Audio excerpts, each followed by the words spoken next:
El que concluye es un sexenio perdido para México. No hay nada que celebrar. El régimen de la transformación de Cuarta finaliza con muchas deudas y pocos logros, pues los últimos 6 años representaron para la nación un grave retroceso, que es diametralmente opuesto a lo ofrecido por Andrés Manuel López Obrador en las 3 campañas presidenciales.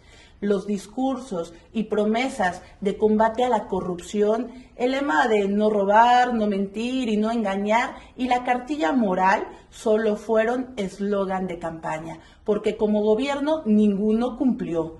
En el último minuto del 30 de septiembre terminó el sexenio más sangriento y más corrupto de la historia, puesto que el primer gobierno federal morenista deja tras de sí el peor México de los últimos 30 años en casi todos los rubros. No es exageración, las cifras reales desmienten los otros datos que el presidente dio a lo largo de su administración y en el 6º informe de gobierno.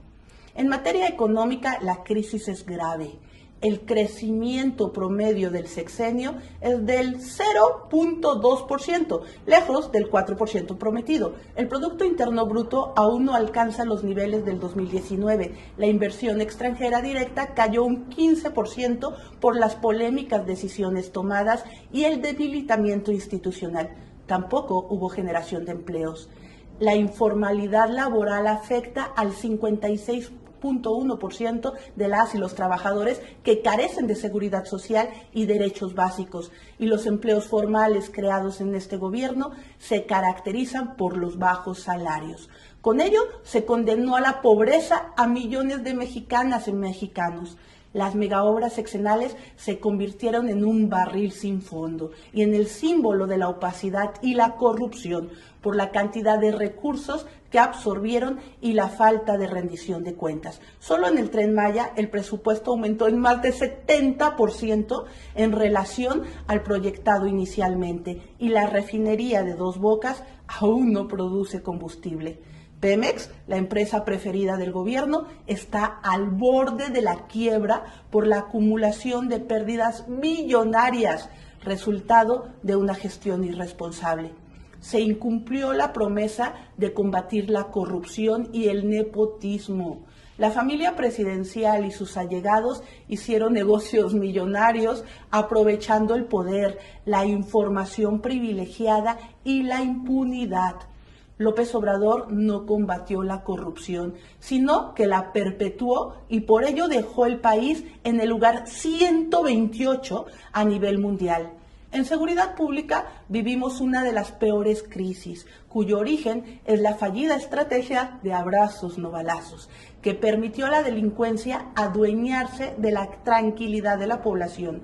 El sexenio terminó con casi 200,000 homicidios dolosos, una desaparición cada hora, la constante violación de los derechos humanos y la normalización y la impunidad y la corrupción. La salud es uno de los renglones más descuidados en el gobierno López Obradorista.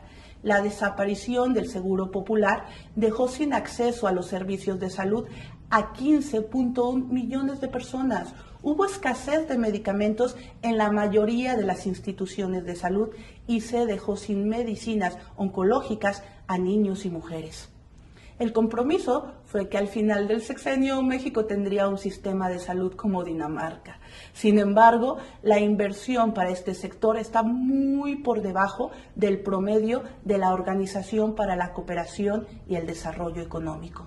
Mientras que la falta de liderazgo y de eficiente gestión de las autoridades federales durante la pandemia del COVID-19 dejó como saldo 800,000 muertes.